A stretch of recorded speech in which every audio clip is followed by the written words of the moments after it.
Bismillahirrahmanirrahim. Assalamualaikum warahmatullahi wabarakatuh. Alhamdulillah nahmaduhu wa nasta'inuhu wa nastaghfiruh wa na'udzu billahi min shururi anfusina wa min sayyiati a'malina. Man yahdihillahu fala mudilla lahu wa man yudlil fala hadiya lahu. أشهد أن لا إله إلا الله وحده لا شريك له وأشهد أن نبينا محمدا عبده ورسوله اللهم صل وسلم وبارك على نبينا محمد وعلى آله وأصحابه ومن تبع هداه إلى يوم الدين أما بعد معاشر المسلمين رحمكم الله. Alhamdulillah, pada malam hari ini dengan izin Allah kita bisa melangkahkan kaki ke tempat ini. Mudah-mudahan apa yang kita kaji pada malam hari ini memberikan manfaat kepada kita semuanya. Dan mudah-mudahan pula Allah Subhanahu wa ta'ala mencatatkan kehadiran kita sebagai bagian dari amal yang akan memberatkan mizan kita di yaumil akhir nanti. Salawat dan salam semoga senantiasa tercurah kepada junjungan kita Nabi Muhammad SAW, kepada keluarga beliau, kepada para sahabat dan kepada semua yang dengan setia memelihara dan meneruskan serta memperjuangkan risalah beliau hingga yaumul qiyamah. Ma'asyiral muslimin rahimakumullah. Pada malam hari ini kita akan melanjutkan kajian surat An-Nur, surat yang ke-24 dalam urutan mushaf Al-Quran. Dan insyaallah kita akan melanjutkan pada ayat yang ke-62 seperti yang tadi disebutkan oleh pembawa acara. Ma'asyiral muslimin rahimakumullah. Kalau pada ayat-ayat yang sebelumnya, ayat yang ke-61, kita diajarkan oleh Allah Subhanahu wa ta'ala tentang bagaimana tata cara bertemu dengan Rasul Sallallahu Alaihi Wasallam atau masuk ke dalam rumah. Nah, pada ayat yang ke-62 ini juga terkait dengan adab, yaitu bagaimana kita ketika akan meninggalkan majelis Rasulullah Sallallahu Alaihi Wasallam. Jadi seorang Muslim hidup dalam tuntunan adab demi adab.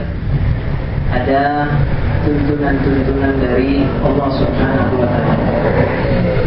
Ada tata cara yang harus ditampilkan atau dimiliki oleh seorang muslim, sehingga seorang muslim itu adalah orang yang beradab pada hakikatnya. Karena begitu banyak adab-adab yang diajarkan oleh Allah Subhanahu wa ta'ala dan oleh Rasulullah Sallallahu Alaihi Wasallam. Kalau ada orang muslim yang kurang beradab, berarti kurang mempelajari dan memahami apa yang diajarkan di dalam Al-Quran dan yang diajarkan oleh Rasul dalam sunnah-sunnah beliau. Nah, pada ayat yang ke-62 ini kita diajarkan pada satu adab yang sangat penting, di mana Allah Subhanahu wa ta'ala berfirman, A'udzu billahi minasyaitonir rajim. Innamal mu'minuna alladzina amanu billahi wa rasulihi wa idza kanu ma'ahu 'ala amrin jami'in lam yadhhabu hatta yasta'linu. Kata Allah Subhanahu wa ta'ala, innamal mu'minun alladzina amanu billahi wa rasulihi. Yang disebut orang beriman itu, siapa orang beriman?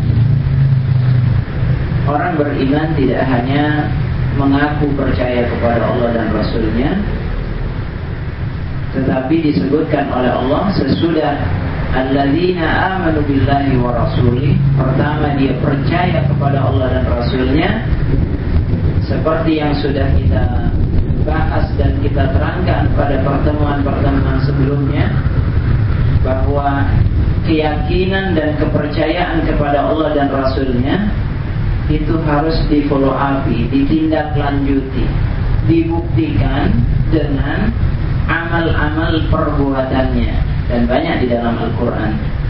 Kalau sudah bicara iman, pasti kemudian dilanjutkan dengan amal soleh. Nah, pada ayat ini juga semacam itu. Nah, ini ada satu sisi yang menjadi penekanan. Jadi sesudah dia beriman kepada Allah dan Rasulnya, apa bukti keimanan? Di antara bukti keimanan kepada Allah dan Rasulnya adalah wa idza kanu ma'ahu ala amrin jami', kalau mereka sedang bersama dengan Rasulullah sallallahu alaihi wasallam. Nah, ini etika bersama dengan Rasulullah. Kalau mereka sedang bersama dengan Rasulullah sallallahu alaihi wasallam ala amrin jami'in, dalam satu urusan yang menuntut mereka untuk berkumpul dengan beliau, tak boleh pergi dengan beliau, dari beliau, menuntut mereka untuk bersama-sama dengan Rasulullah. Para mufassir mengatakan nazalat hadhihi al-ayah fi waqti hafril khandaq. Jadi sebagian mufassir mengatakan bahwa ini ayat turun terkait dengan kondisi kaum muslimin ketika mereka bersama dengan Rasulullah sedang menggali parit pada perang Khandaq. Fa inna ba'dal mu'minina kanu yasta'dinuna fil insirafi li darurah. Sebagian orang mukmin minta izin kepada Rasulullah karena ada satu kepentingan, ada satu udzur tertentu yang dimiliki oleh kaum muslimin. Sementara orang-orang munafik, wa kana munafiquna yadhhabuna bighairi isti'dzan. Mereka pergi tanpa minta izin. Ini diantaranya dalam perang Khandaq. Ada pula sebagian mufassir mengatakan seperti Ibnu Katsir mengatakan ketika mereka sedang berkumpul dengan Rasulullah, entah berkumpul dalam acara apa saja, tetapi acara itu penting, mengharuskan mereka tetap bersama dengan Rasulullah. Entah ketika mereka sedang salat Jumat bersama dengan Rasulullah, atau sedang melaksanakan salat Id bersama dengan Rasulullah, atau sedang melakukan musyawarah bersama dengan Rasulullah, atau sedang membicarakan satu persoalan penting dengan Rasul sallallahu alaihi wasallam. Maka dalam kondisi yang semacam itu, wa idza kanu ma'ahu ala amrin jami'in lam yadhhabu hatta yasta'dinu. Maka mereka itu, orang-orang beriman itu, tidak pergi hatta yasta'dinu, sebelum mereka meminta izin kepada Rasulullah sallallahu alaihi wasallam. Jadi mereka tidak pergi dari majelis Rasulullah sebelum mereka minta izin kepada Rasulullah sallallahu alaihi wasallam. Ini etika. Ini etika kepada Rasul sallallahu alaihi wasallam. Jadi enggak boleh pergi datang kemudian dia pergi tanpa minta izin kepada Rasulullah, enggak boleh. Dan di dalam Al-Quran memang etika kepada Rasulullah itu sangat banyak disebutkan oleh Allah Subhanahu wa ta'ala. Ya, misalnya dalam surat Al-Hujurat, ya, dan dalam surat-surat yang lainnya. Nah, menurut para mufassir bahwa ayat ini tidak hanya terbatas kepada Rasulullah. Ini menunjukkan gambaran seorang imam, ya, dalam satu jamaah. Kalau kita sudah bersepakat dalam satu jamaah, kita tidak boleh pergi meninggalkan jamaah itu tanpa meminta izin kepada imam. Ini adabnya.